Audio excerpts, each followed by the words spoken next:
Thanks, everyone, for joining us here on Keeping Our Kids Safe radio show. I'm your host, Bill Wardell, and we're excited to have another teen segment by our friend Mason Kern. He comes in on a bi-monthly basis and gives us some great reports and some information to help out all of our kids out there. So welcome, Mason. Glad to have you on the show today. Yeah, thanks for having me. You bet. So I know you got a couple of really cool stories for us and maybe a product information packet. So take it away. All right, thank you. Yeah, I do have two really cool stories today concerning top-ranking high schools for basketball and football, as well as the increased safety protocols that have been implemented for the sport. So my first story relates to the overall best high schools in the nation in regards to their basketball and football teams' rankings.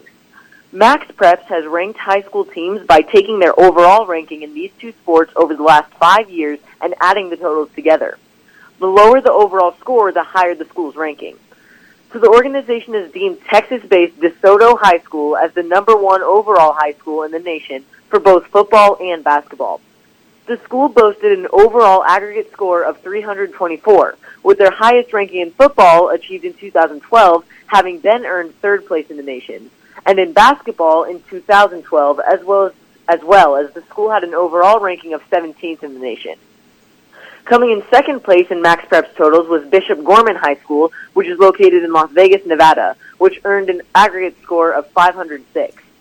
Their best year in football came in 2014 when they earned the honor of the second best team in the nation. And in 2015, the school's basketball program earned an overall ranking of 22nd in the nation. Now coming in at third place overall with an aggregate score of 620 was Mater Dei High School from Santa Ana, California.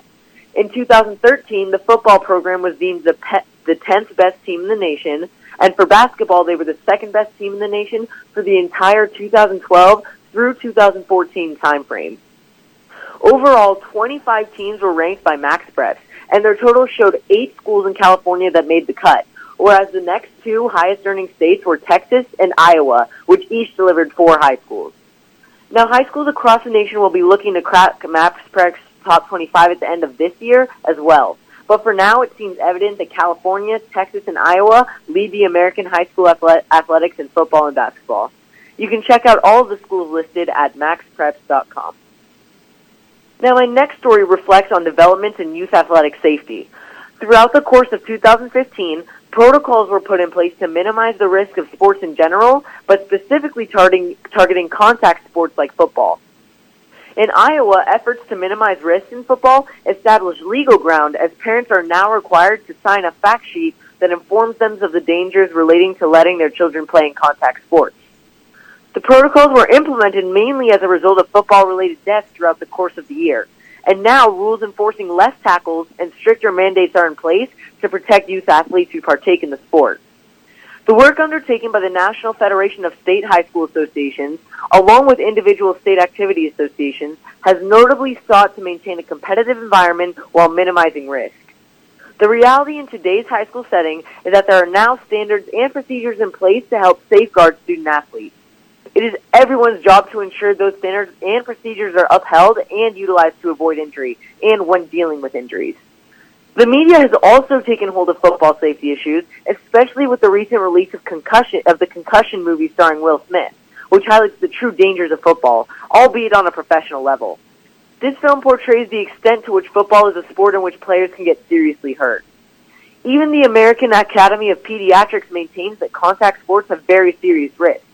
Among the discussion points mentioned in their report, Dialogue on the Subject, is the idea of limiting or eliminating tackling at the youngest levels of football. That is an important point of emphasis because many youth recreation and club leagues do not have in place the protocols that school-based athletics have started to enforce.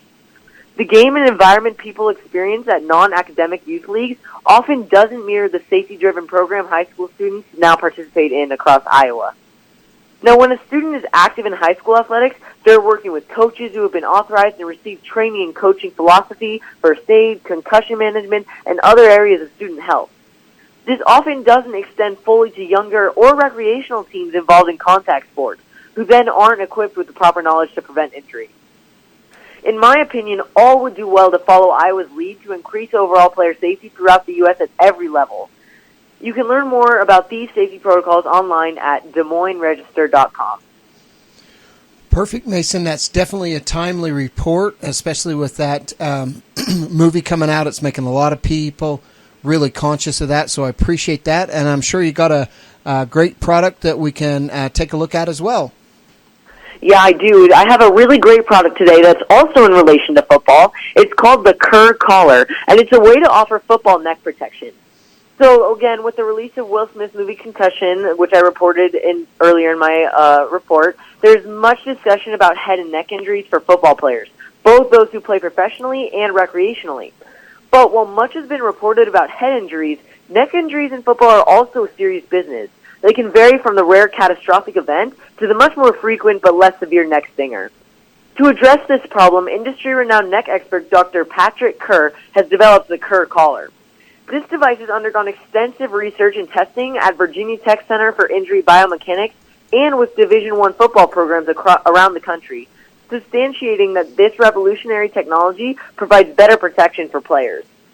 The low-profile design of the device creates a natural fit into shoulder pads that protects the exposed cervical spine area. Overall, it reduces some of the forces generated during a collision and provides critical protection, all without hindering player performance. So it's no wonder the Kerr Collar is reportedly now in use by many NFL, college, and youth football programs. You can learn more about this gadget online at theluxlist.com, and you can get in touch with me on Twitter at TeenWatchdog. Perfect, Mason. I so appreciate your time and effort in helping our audience, especially parents out there looking for information how to help your kids out in sport. Teen Trends by Mason Kerr is the place to be. So thanks again, and we'll see you next time. Yeah, thanks for having me.